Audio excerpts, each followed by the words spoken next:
the Assembly will hear an address by His Excellency Prithvi Raj Singh Rompun, President of the Republic of Mauritius. I request protocol to escort His Excellency and invite him to address the Assembly.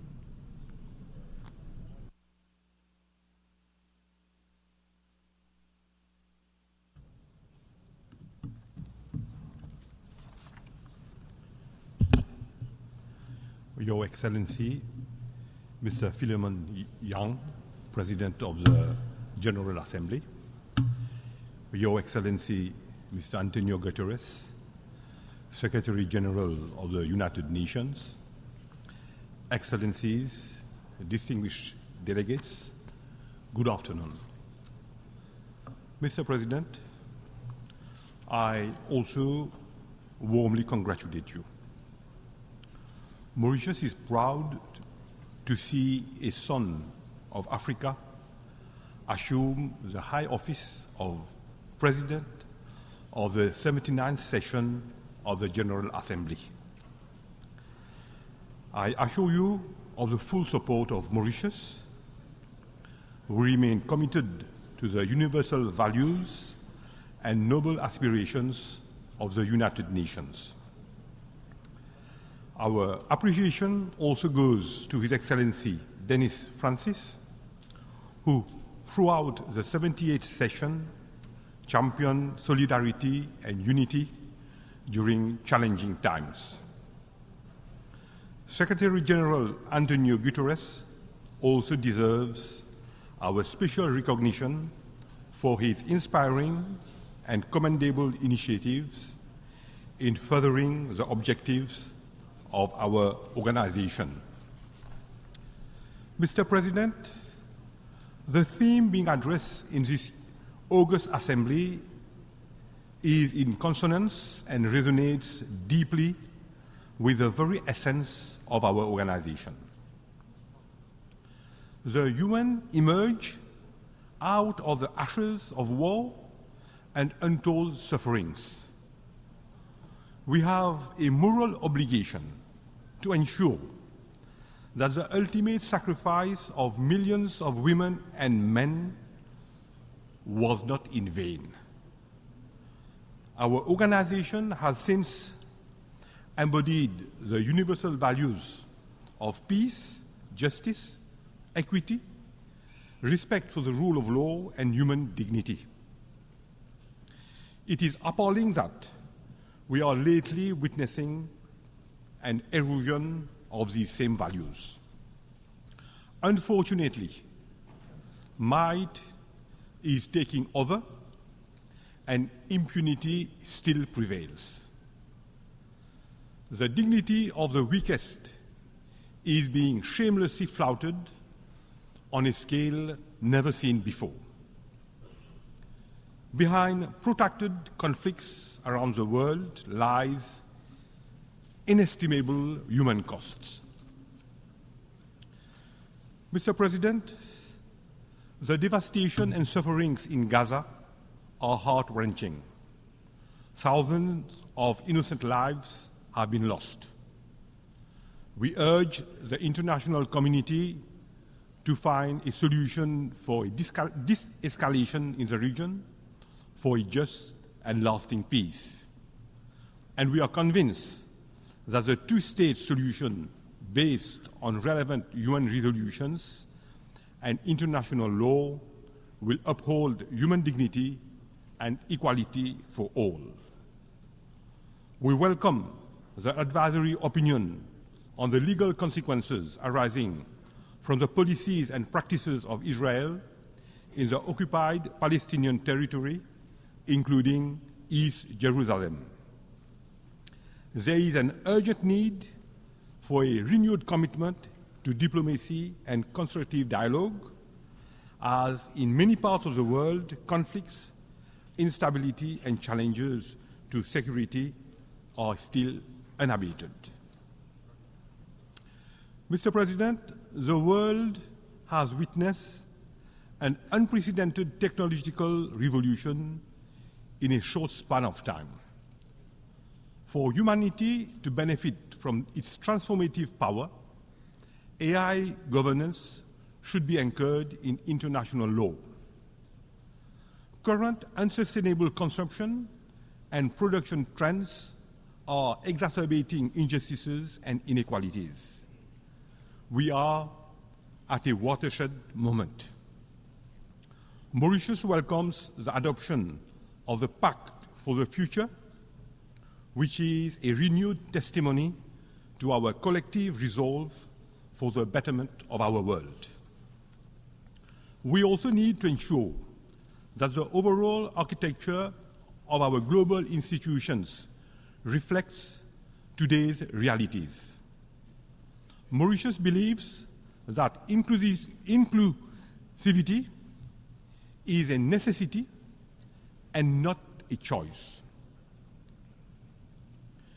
Small states and large alike deserve a voice. Africa and SIDS have their rightful place in a reformed Security Council. Multilateral and international financial institutions should be more representative and also responsive to the needs of all countries. This is the only way to pave for a more equitable and resilient world where human dignity is upheld.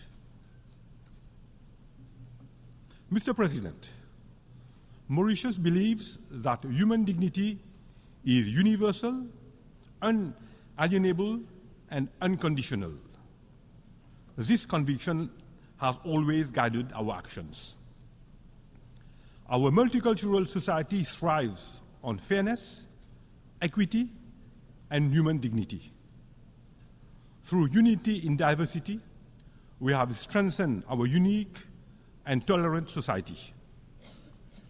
We have spared no effort in advancing the economic, social, and cultural rights of our citizens.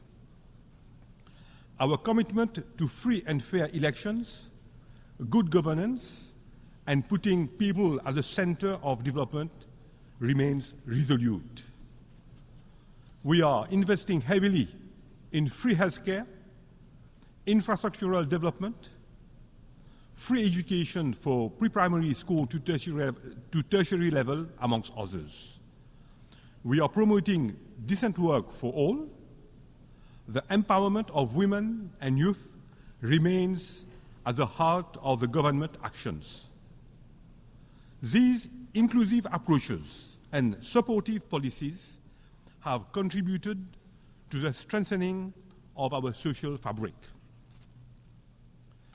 Mr. President, the climate emergency is one of the most pressing global threats of our time. Greenhouse emissions from human activities have irrefutably contributed to global warming, sea level rise, and coastal erosion. It is most unfortunate that SIDS, like Mauritius, which have contributed to the least in global emission, are being the most affected. A multilateral approach to confront these threats is an absolute necessity. We must achieve the highest possible ambition while ensuring equity, common and differentiated responsibilities. Our actions need to be guided by the latest scientific insights and informed by the outcomes of the global stocktake agreed upon at COP28, including its roadmap for keeping 1.5 centigrade within reach. This target is a lifeline for all of us, especially SIDS. Therefore, an agreement on a fair and ambitious new collective quantified goal on climate is imperative. As temperatures rise, the very foundation of life for oceanic states are endangered. We welcome the recent advisory opinion of the International Tribunal for the Law of the Sea on climate change. It stands as a juridical lighthouse compelling all states to chart a new course guided by science and the moral imperative of intergenerational equity. In the fight against climate change, our resolve should be translated into concrete and time-bound actions. One which is commensurate with the urgency and scale of the climate crisis. Mr. President, Mauritius has ratified the BBNG treaty, underscoring our commitment to protecting our ocean resources and ensuring sustainable marine governance.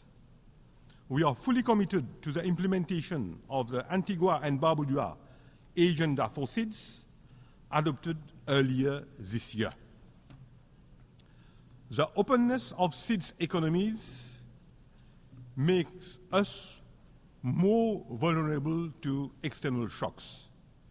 SIDS should be able to access global value chains for green jobs.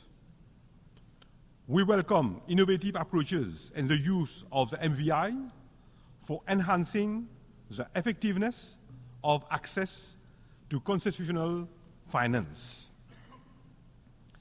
Mr. President, Mauritius has been and remains fully committed to the advancement of our African continent.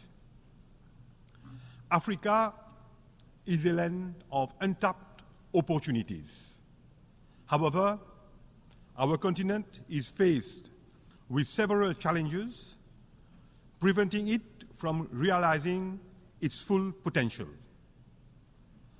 Our Agenda 2063, including the African Continental Free Trade Area, has the ability to propel Africa. Our continent also resonates with cultural richnesses and stands united in purpose. Africa, with its youth dividend, stands ready to contribute to global solutions in shaping a more equitable and sustainable world for a better tomorrow. We call upon the international community to join in Africa's transformative journey.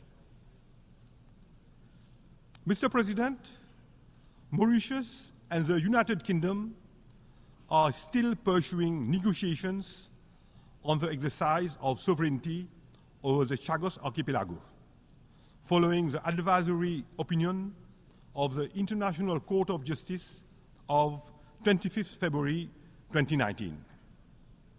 Several rounds of talks have taken place so far, and Mauritius continues to be engaged in these talks in good faith. We urge the United Kingdom to conclude expeditiously an agreement that would allow for the completion of the decolonization of Mauritius and the implementation of a resettlement program for the former inhabitants of the Chagos Archipelago in accordance with Mauritian laws. Such an agreement would also protect and preserve vital security interests on Diego Garcia. We also appeal to France to resolve the dispute over Tromelin, which forms an integral part of the territory of Mauritius, in the spirit of friendship that characterizes the relationship between our two countries. Before concluding, I wish to emphasize that the United Nations remains the ideal platform in bringing us together to address global challenges for a peaceful and more equitable world. We need also to recognize the contribution of the UN, its agencies, and dedicated personnel. Mr. President, we are convinced that the Pact for the Future will serve as the guiding star, leading us to an improved world for tomorrow's generations. I am confident that, together, we can forge a better, brighter, and more equitable world. One where no one is left behind, where human dignity and human rights prevail, where collective good for mankind remains at the core for lasting peace and prosperity. I thank you.